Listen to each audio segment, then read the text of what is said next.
nusalli wa nusallim ala rasulihil karim wa ba'd. InsyaAllah kita sambung lagi daripada kitab Al-Hadis Al-Muntakhabah. Pada hadis yang seterusnya masih lagi dalam bab al-iman berkenaan kalimah tayyibah. An Abi Umamah radhiyallahu anhu qala zakara ashabu Rasulillah sallallahu alaihi wasallam yawman indahu ad-dunya.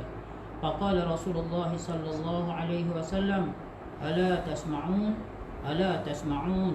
innal badadata minal iman yani at-taqahhul. Rawahu Abu Dawud. Sayyidina Abu Umamah radhiyallahu anhu meriwayatkan bahawa pada suatu hari para sahabat ridwanullah alaihim ajma'in membicarakan tentang hal dunia di hadapan Rasulullah sallallahu alaihi wasallam.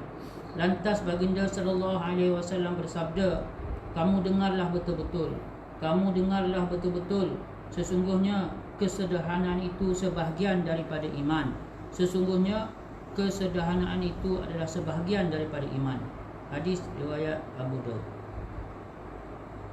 Sekali lagi, Sayyidina Abu Umamah radhiyallahu anhu meriwayatkan bahawa pada suatu hari para sahabat ridwanullah alaihim ajma'in membicarakan hal dunia di hadapan Rasulullah sallallahu alaihi wasallam.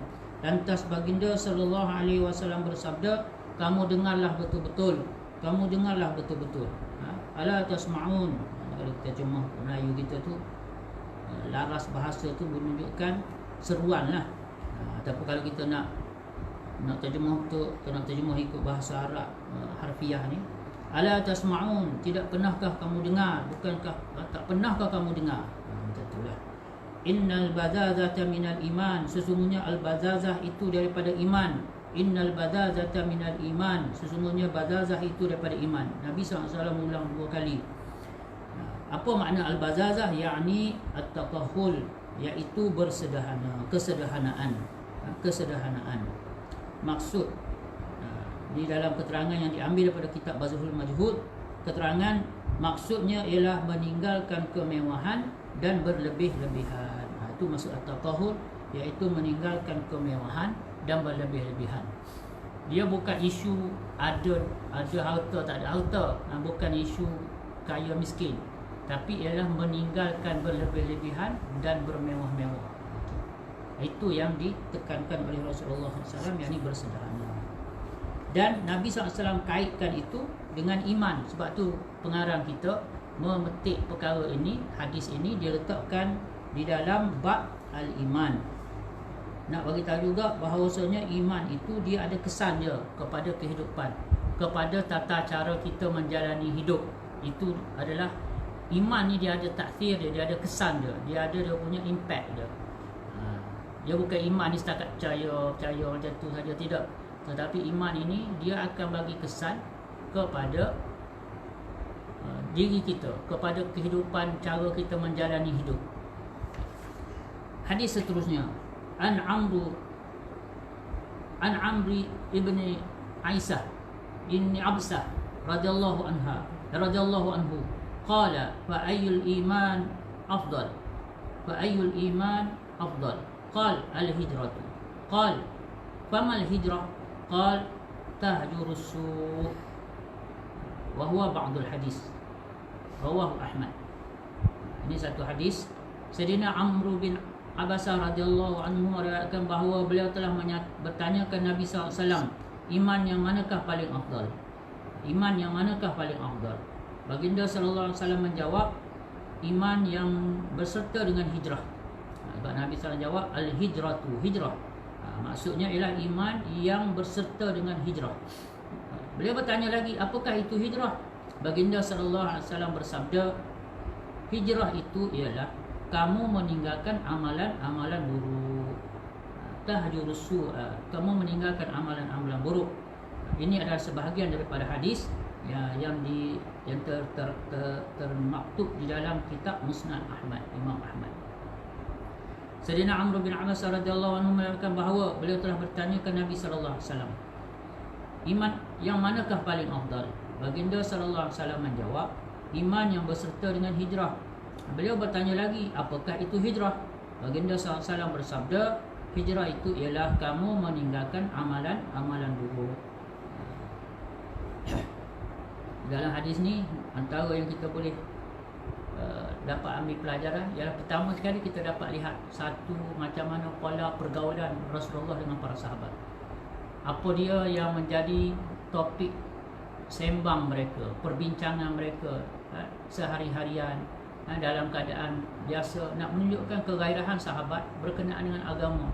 Ada saja peluang dengan Rasulullah SAW, mereka akan bertanya benda-benda yang sangat penting, dan mereka ini menunjukkan talak mereka, menunjukkan keinginan mereka, keperluan mereka begitu sekali.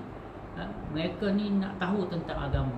Sebab tu bila dia tanya, dia tak cukup kata setakat iman, tapi dia tanya apa iman yang paling afdal. Sebab iman ini para sahabat faham, dia ada tingkat-tingkat dia ada makam-makam dia ada keadaan-keadaan dia. Jadi dia nak tahu sekarang ni apa yang paling afdal. Dan Nabi SAW menjawab dengan satu jawapan yang Nabi SAW hubungkan dengan istilah hijrah.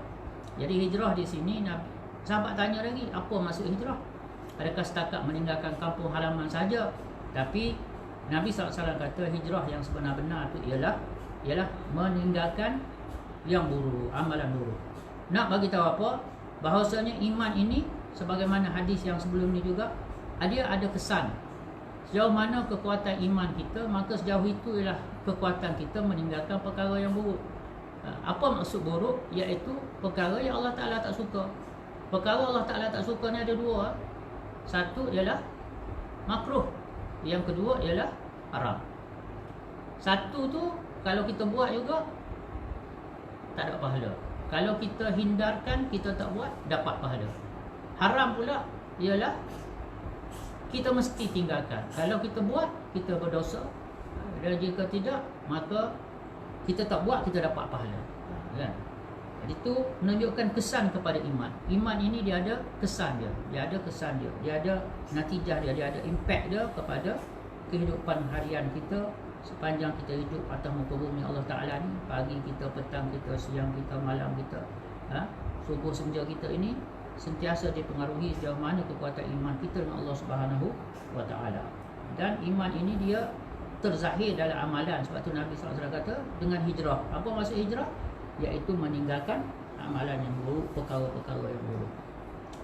An Sufyan bin Abdullah As-Saqafi radhiyallahu anhu qala qultu ya Rasulullah kulli fil Islam qawlan la as'alu anhu ahadan ba'daka wa fi hadisin Abi Usamah ghairaka qala qul amantu billah thumma istaqim. Rawahu Muslim. Sayyidina Sufyan bin Abdullah Saqafi berkata radhiyallahu anhu berkata bahawa saya telah bertanya kepada Nabi sallallahu alaihi wasallam, wahai Rasulullah, beritahulah kepada saya satu perkara, yakni satu perkara yang lengkap dalam Islam, yang selepas pernyataan Tuhan saya tidak perlu bertanya tentang hal itu kepada sesiapa pun. Baginda sallallahu alaihi wasallam bersabda, katakanlah oleh kamu, saya telah beriman dengan Allah, kemudian tetap teguhlah kamu dengan iman kamu. Nabi SAW beritahu macam itu. Hadis riwayat Muslim. Sekali lagi, Sayyidina Sufyan bin Abdullah As-Saqafi radhiyallahu anhu berkata bahawa saya telah bertanya kepada Nabi sallallahu alaihi wasallam, wahai Rasulullah, beritahulah kepada saya satu perkara yang lengkap dalam Islam, yang selepas pernyataan Tuhan saya tidak perlu bertanya tentang hal itu pada sesiapa pun lagi. Baginda sallallahu alaihi wasallam bersabda, katakanlah, ucapkanlah, katakanlah oleh kamu, qul, bagi tahu, cakap, saya telah beriman, amantu billah, aku telah beriman dengan Allah, thumma istaqim, kemudian tetap teguhlah, yang istiqamahlah kamu dengan iman itu. Hadis riwayat Muslim. Ada sedikit keterangan di bawah ni yang diambil daripada kitab Mazahirul Haq. Pertamanya beriman dengan hati terhadap zat dan sifat Allah Ta'ala. Jadi mula-mula ialah beriman dengan hati kita terhadap zat dan sifat Allah Subhanahu Wa Ta'ala.